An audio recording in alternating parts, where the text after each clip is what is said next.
We're James and Brenda Rogers, and we've been in the church a little over 30 years, raised two daughters here. And James teaches a life group, a group of 50 and above. And I am involved in Radical Heart, and then kind of taught ESL here for a while, and then went out on my own, and I'm teaching to Afghans in our community now. I go into their homes. So when we traveled here from Louisiana, we visited several churches, but it was because of the people in the church that we responded. The people in the church came out into our community. They were inviting. They basically approached us. Do you have a church family home? Like everyone else, when we moved to the area, we had more stuff than we had room to put it, and so we were having a yard sale, and we met several families as a result of our yard sale. And so that's how we were invited here.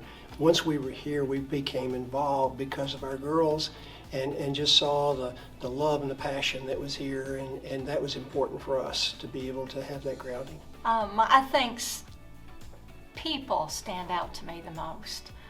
People who love unconditionally, who loved our daughters unconditionally in the midst of difficult times.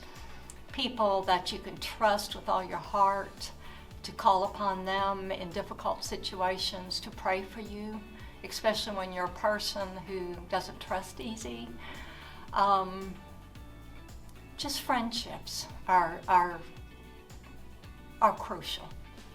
For me, I would say it would be people and opportunities. The church has always offered opportunities to serve.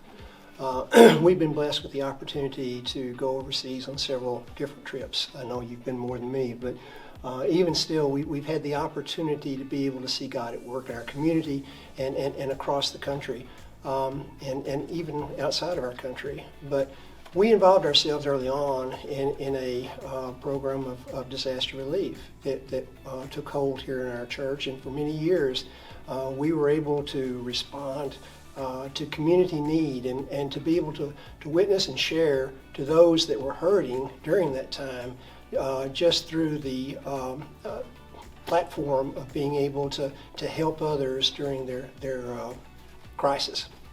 I started working in Radical Heart many years ago when it first opened, we were located on Central Pike, and have continued to serve in the ministry except for a year and a half when we went overseas to serve over there. I was drawn to Radical Heart because my spiritual gift is service. And people helped me at a point in my life when there were needs in my life, whether those were physical needs or spiritual needs, and God has called me to do the same thing.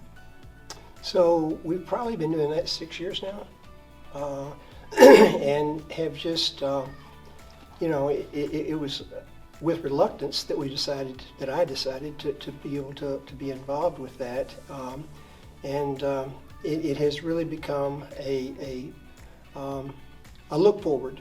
It is basically what it is, to be able to look forward to gathering together with like believers and to be able to open the Word of God in order to be able to study. And as you dig deeper into the books of the Bible and into the chapters of the books of the Bible, it is just so important to try to depend on each other in order to see what insights they have and what life experiences that have brought them to that point in their life, and at the same time to be able to see what other commentaries and to see what other writers have had to say about that. One reason I like serving in Radical Heart is the people that we serve with. They're like-minded. They have a heart to serve. Most importantly, they have a heart to share the gospel with other people. It's a group that prays for one another. It's a group that encourages one another. To me, it's a blessing to see skills and abilities in people that maybe they don't see, and just to be able to encourage them to use those skills and ability for the glory of God. So about 3 weeks ago, Pastor Poley preached a sermon from 2 Corinthians chapter 1, verses 3 through 5. And I had opportunity sorry, to share. We're going to start this one again. 3 weeks ago, Pastor Foley shared a message from us, a challenge really, from 2 Corinthians chapter 1, verses 3 through 5. This has been a life message for me because I lost my father when I was a child. And there were 3 men in our church who were very close friends of my father. And they gave me encouragement. They basically made sure that I had a job at work. They went ahead and challenged me to continue my studies and gave me a kick in the pants when I needed it in absence of my father.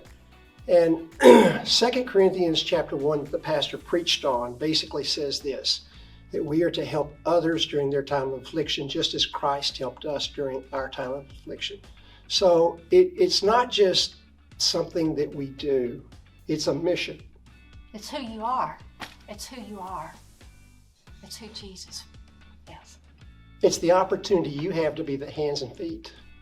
So I think that it's not about religion. It's about a relationship with Christ.